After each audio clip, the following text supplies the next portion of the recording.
Senator from California. Madam President, I believe we're in a quorum call. We are. I ask that the quorum call be vitiated. Without objection. Thank you very much, Madam President. I rise to speak on morning business, and I would like to offer my very sincere and heartfelt congratulations to the Senator Pro Tem of this body, Senator Robert Byrd. He has served in the body for 50 years. I've had the privilege of working on the Appropriations Committee with him. There has been no one that has been more faithful to the Constitution, to the goals of the United States Senate, or has served this Senate more honorably. So I just want to say congratulations, Mr. Chairman. May you have many, many more years. Now, if I may, I would like to speak, and I'm joined on the floor by my co-member of the Intelligence Committee, Senator Ron Wyden, who will also speak on this issue. And I'd like to speak about the bill that Senators Rockefeller, Wyden, and Whitehouse and I introduced yesterday. It's the Lawful Interrogation and Detention Act. I began this effort some time ago because I believe very strongly that it is time to end the failed experiment at Guantanamo. It's time to repudiate torture and secret disappearances. And it's time to end the outsourcing of coercive interrogations to outside contractors. I believe it's time to return to the norms and values that have driven the United States to greatness since the days of George Washington, but have been tarnished in the past 7 years. And that's what both Senator Wyden and I hope this bill will do. First of all, let me say I've sent a copy of it to President-elect Obama's transition team. I've had occasion to talk with him about it and indicated that we look to work closely with him. Now, what this bill would do is require the President to close the detention facilities at Guantanamo Bay within 12 months. The need to close this facility is clear. Along with the abuses at Abu Ghraib, Guantanamo has been decried throughout the world. It has helped our enemies recruit. It has reduced America's credibility worldwide, strained relationships with our allies, and created a misguided dual legal system. Additionally, the Supreme Court now has ruled 4 times that the procedures put in place at Guantanamo are illegal. First, in Rasul v. Bush, the court ruled that the administration could not hold detainees outside of United States law on Guantanamo soil.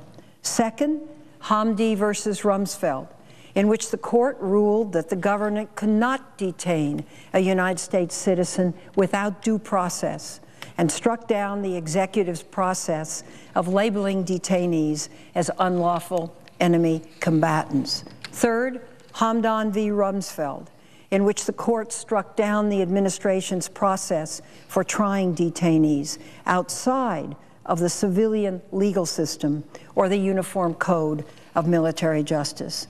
And most recently in Boudemienne, in which the court ruled that detainees must be afforded habeas corpus. Now, Guantanamo was explicitly created to be a separate and lesser system of justice, to hold people captured on or near the battlefield in Afghanistan indefinitely.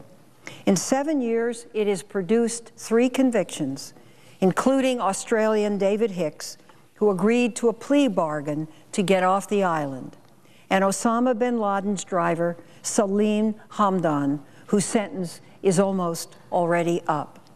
The hard part about closing Guantanamo is not deciding to do it. It is figuring out what to do with the remaining detainees. Under the Lawful Interrogation and Detention Act, the approximately 250 individuals now being held there would be handled in one of 5 ways. 1, they could be charged with a crime and tried in the United States in the federal, civilian, or military justice systems. These systems have handled terrorists and other dangerous individuals before and are capable of dealing with classified evidence and other unusual factors. Secondly, individuals could be transferred to an international tribunal if such a tribunal exists. Third, detainees could be returned to their native countries, or if that is not possible, they could be transferred to a third country. To date, more than 500 men have been sent from Guantanamo to the custody of other countries. Recently, Portugal and other nations have suggested that they would be open to taking some of the remaining detainees as a way to help close Guantanamo. That's good news. Fourth, if there are detainees that can't be charged with crimes or transferred to the custody of another country, there is a fourth option. If the Secretary of Defense and the Director of National Intelligence agree that an individual poses no security threat to the United States government may release him. This may work, for example, for the Chinese Uyghurs remaining at Guantanamo. I believe 5 or 6 have been released and that there's a court stay on a remaining 17. In fact, the court has already ordered that this group be, well, it's being stayed on appeal. It ordered that the group be released into our country, and that ruling has been stayed upon appeal. And finally, for detainees who cannot be addressed in any one of the other 4 options, the executive branch could hold them under existing authorities provided by the law of armed conflict. I believe these options provide sufficient flexibility to handle the 250 or so people now being held at Guantanamo. If the incoming Obama administration decides that other alternatives are needed, I hope they will come to the Congress, explain the specifics of the problem, and we will work toward a joint legislative end parts of the CIA's secret detention and interrogation program. Some of the details of the program are already publicly known, like the use of waterboarding on 3 individuals some years ago. Other aspects remain secret, such as the other authorized interrogation techniques and how they were used and are used. There have been public allegations of multiple deaths of detainees in CIA custody. There was one conviction of a CIA contract solution. The 3 other provisions in the legislation factor in the death of a detainee in Afghanistan, but other details remain classified.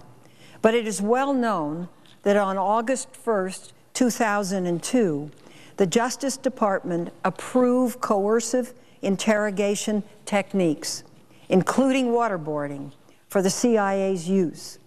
This, despite the fact that the Justice Department has prosecuted the use of waterboarding and the State Department has decried it overseas. The administration used what I believe to be faulty logic and faulty reasoning to say the waterboarding technique was not torture. In fact, it is. But we will never turn this sad page in our nation's history until all coercive techniques are banned and are replaced with a single, clear, uniform standard across the United States government. I cannot say that too strongly. That standard, established by this legislation, is the interrogation set of protocols outlined in the Army Field Manual. This is the Field Manual. It's not a casual document. It has been developed and restudied and redeveloped over a period of time. There are 19 specific techniques.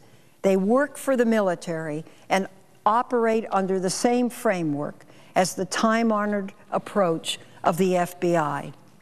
If the CIA would abide by its terms, it would work, I believe, and we believe, for the CIA as well. These techniques were at the heart of former FBI Special Agent Jack Clunan's successful interrogation of those responsible for the 1993 World Trade Center bombing. They were also the tools used by Special Agent George Pirro to get Saddam Hussein to provide the evidence that resulted in his death sentence. We have powerful expert testimony that the Army field manual techniques work against terrorist suspects.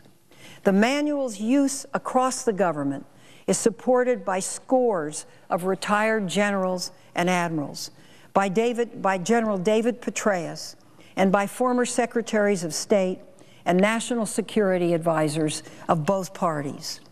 Majorities in both houses of Congress passed this provision last year as part of the fiscal year 2008 Intelligence Authorization Bill. I offered that amendment as I between the House and Senate Intelligence Committees, and it was added to the bill. It sends a clear message that we do not support coercive interrogations. But regrettably, the President's veto of the bill stopped it from becoming law. The President-elect agreed, I believe Senator Wyden will remember, in the joint conference that we need to end coercive interrogations and to comply strictly to the terms of the Conventions Against Torture and the Geneva Conventions. And so we look forward to working with him to end this very sad story in our nation's history. The third part of this legislation is a ban on contractor interrogators at the CIA. Now, this is interesting. Unlike the FBI, where FBI agents do their own interrogation, CIA agents do not carry out the interrogation. Rather, they hire contractors to do so. And as General Hayden has testified, the CIA hires concentrate on contract people who are not intelligence professionals and whose sole job is to break detainees and get them to talk. Now, I firmly and staunchly believe that outsourcing interrogations, whether coercive or more appropriate ones, to private companies is a way to diminish accountability. I also believe that the use of contractors leads to more brutal interrogations than if they were done by government employees. Think about it. You can have a set of interrogation practices, and dependent upon who administers them and the length of time that they are administered and the combination in which they are administered, they can have very different effects on an individual. There are surely areas where paying contractors makes practical and financial sense. Interrogation, a form of collecting intelligence, is just not one of them. And the fourth and final provision in this legislation requires that the CIA and other intelligence agencies provide notification to the International Committee of the Red Cross, the ICRC, of their detainees. Following notification, the CIA will be required to provide International Red Cross officials with access to access detainees in the same way the military does. Access by the ICRC is a hallmark of international law and is required by the Geneva Conventions. Access to a third party, and the ICRC in particular, was seen by the United States in 1947 as a guarantee that American men and women would be protected if they were ever captured overseas. And I believe it still remains that guarantee. So we may remain a nation at war, and credible, actionable intelligence remains a cornerstone of our war effort. But this is a war that will be won by fighting smarter, not sinking to the depths of our enemies. Our nation has paid an enormous price because of these interrogations. They cast shadow and doubt over our ideals and our system of justice. Our enemies have used our practices to recruit more extremists, and our key global partnerships, crucial to winning the war on terror, have been strained. It will take time to resume our place as the world's beacon of liberty and justice. But I deeply believe, and the co-sponsors believe, that this bill will put us on that path and start the process. So I urge its passage, and I would like, Madam Chairman, if I might, to enter into the record following the history of this legislation and matters it contains. Without objection, so ordered. Thank you. Thank you. And now I'd like to defer to the distinguished senator, my friend, my colleague, the senator from Oregon, the Honorable Ron Wyden. The senator from Oregon is recognized. Madam President, I am very pleased to be able to be out on the floor today with our incoming chair of the Intelligence Committee to discuss this legislation. Senator Feinstein and I have sat next to each other on the Intelligence Committee now for, I think, just about 8 years. And we have talked about this issue on many occasions, and I just want to commend the senator from California for all of her leadership. This is the right way to start our committee off on breaking with the last 8 years of flawed policies, policies that have been of dubious effectiveness and dubious legality.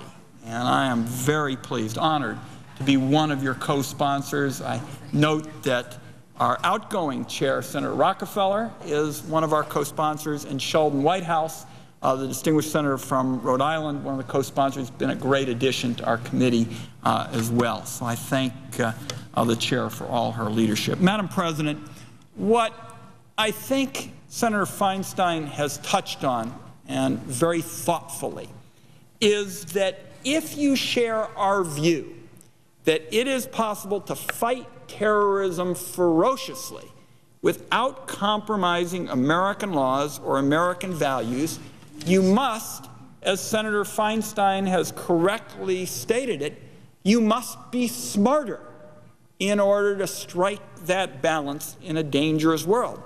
And regrettably, this administration has not been willing to show this sort of wisdom. All too often, for the last 8 years, the administration has engaged in complicated legal gymnastics to justify anti-terrorism programs that, in my view, are of questionable effectiveness, questionable legality, and today the incoming chair of our committee, Senator Feinstein, is helping us with this important legislation. The Lawful Interrogation and Detention Act is helping us to right the balance and show the country that with smart anti-terrorism policies we can effectively fight the war against terrorism and at the same time restore our moral authority and protect our values. I will tell you, Madam President, based on the information that I have seen, again and again we are told by military leaders that these coercive techniques simply aren't effective. General Petraeus, for example, has discussed with respect to soldiers in Iraq that coercive techniques may be usable in terms of forcing someone to talk, but that doesn't mean necessarily that the person will say something that protects American security. Senator McCain, our distinguished colleague from Arizona, has made much of the same point. And certainly the use of these techniques in a number of instances can be detrimental to our national security. Certainly the techniques have discouraged allies in the past from cooperating with us, and frankly, in my view, serve as something of a recruiting poster for our enemies.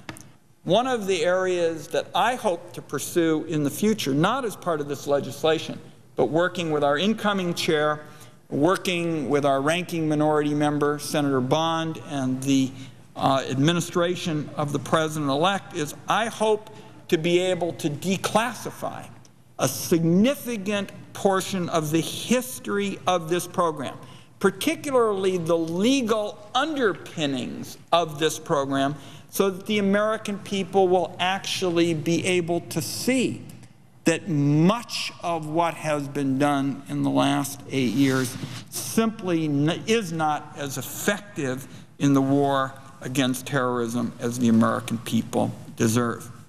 Certainly, it's important to recognize that when Americans are captured abroad in the future, international standards of prisoner treatment, and particularly the Geneva Conventions, will sometimes be the only shield they have. These standards have evolved from hopeful ideals into widely observed rules of conduct, partly because the most powerful country on earth has led by example. Anytime our government attempts to dodge these standards, it weakens them and it increases the risk of abuse for our prisoners. And the fact that our worst enemies have horrifying and barbaric methods for dealing with prisoners does not, in my view, make these methods useful or legitimate. I also want to say that I am confident that President-elect Obama is not going to engage in many of the practices that we have seen in the last 8 years. But I certainly want to pass legislation that codifies these important principles and make sure that none of his future successors engage in these practices.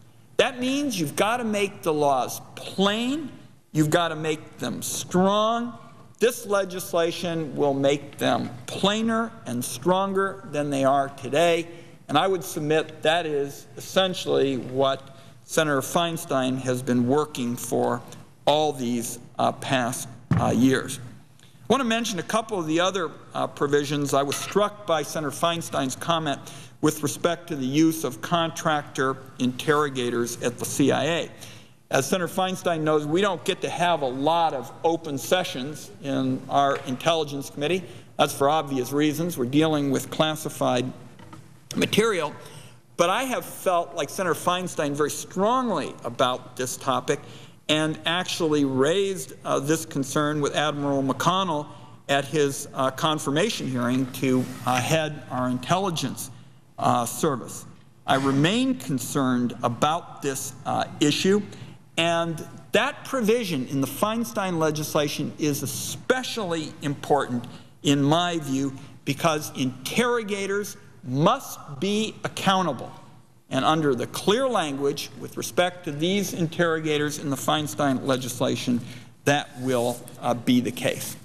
Finally, Madam President, let me comment on the provision that closes the prison at Guantanamo.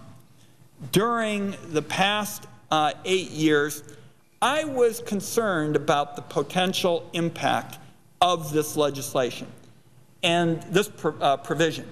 And I was concerned at that point because it was not clear to me that President Bush had a competent plan for dealing with all of the prisoners currently held there. And I was concerned that closing Guantanamo could simply lead to a massive upswing in extraordinary rendition.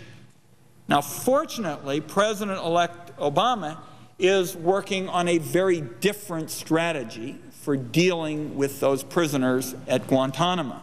So I no longer have the same concern that under his administration you'd simply have these prisoners handed over to foreign countries that,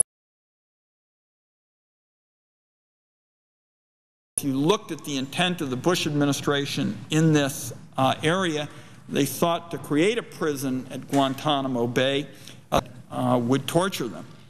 You know, I've long felt that if